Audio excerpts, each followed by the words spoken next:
Student, let us see the question. In the following figure, show three concentric conducting cell.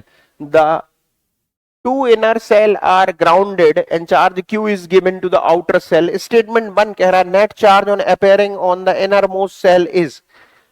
Statement 2 कह रहा है net charge appearing on the neutral cell is. ठीक है, अब इसके बाद आपको बताना है कौन सा स्टेटमेंट करेक्ट है, कौन सा स्टेटमेंट इनकरेक्ट है, ये सारी बातें। ठीक है, चलिए तो पहले अपन समझते हैं बेसिक कॉन्सेप्ट क्या है।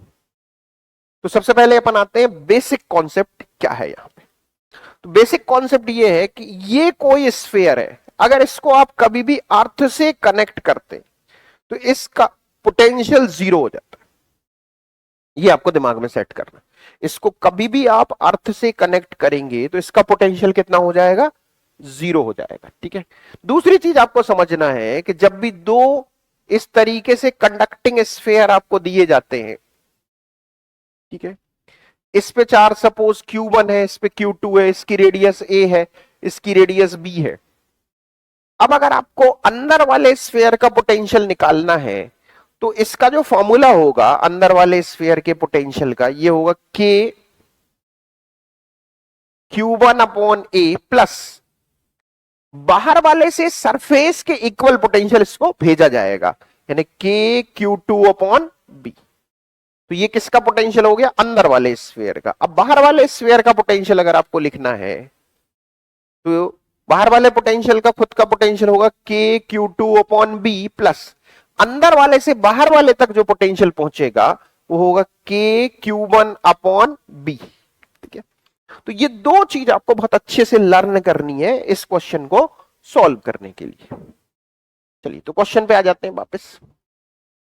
तो यहां पे आपको इस स्फीयर और इस स्फीयर पे चार्ज कैलकुलेट करना। तो अपन एज्यूम कर लेते हैं इस स्फीयर पे चार्ज आ रहा है Q1 और इस पे चार्ज आ रहा है Q2। ठीक है, अब ध्यान दें, अपन सबसे पहले अपन इस अंदर वाले स्फीयर का पोटेंशियल जीरो करते हैं इसका। तो इसके ऊपर जो चार्ज आएगा वो आएगा K Q1 upon A plus इससे नंबर 2 से इसके पास पहुंचेगा K Q2 upon B plus बाहर वाले से पहुंचेगा K Q upon C is equal to 0, क्योंकि ये अर्थ से कनेक्ट है। इसी तरह आप बीच वाले स्फीयर के पोटेंशियल का फॉर्मूला लिखते हैं।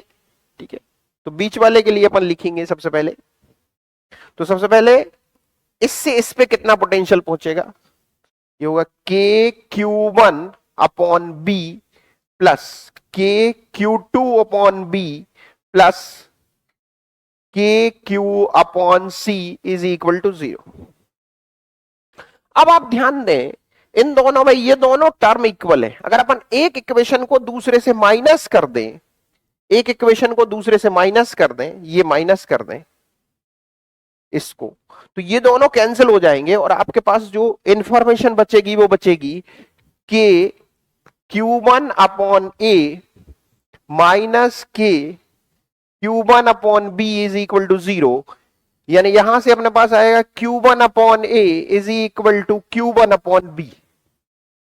ठीक है, ये Q1 upon A is equal to Q2 upon B तभी सही हो सकता है जब Q1 इज इक्वल टू 0 हो। ठीक है, क्योंकि यहां A और B 0 नहीं हो सकते, A और B इक्वल हो सकते हैं, ठीक है, लेकिन 0 नहीं हो सकते। और A और B इक्वल तो है नहीं, ऐसा क्वेश्चन में दिया ही नहीं है।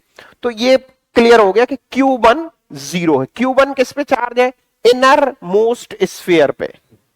तो charge on inner most sphere minus K Q upon V, ये स्टेटमेंट आपका गलत हो जाएगा। अब इसको चेक करते हैं। Q1 0 हो गया,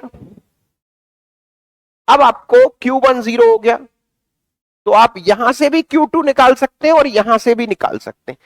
तो अपन यहीं से निकाल लेते हैं Q2 की वैल्यू। तो Q2 की जो वैल्यू आ रही है वो आ रही है, यहां से आप देख सकते हैं Q2 की जो वैल्यू आ रही है वो आ रही है माइनस QB।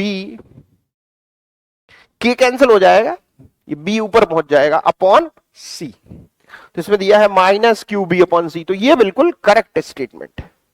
तो स्टेटमेंट 1 जो है गलत है, स्टेटमेंट 2 सही है। तो किस ऑप्शन में आपको मिल रहा है, statement 1 is incorrect, statement 2 is correct. तो फाइनली जो अपना आंसर बन रहा है वो डी बन रहा है।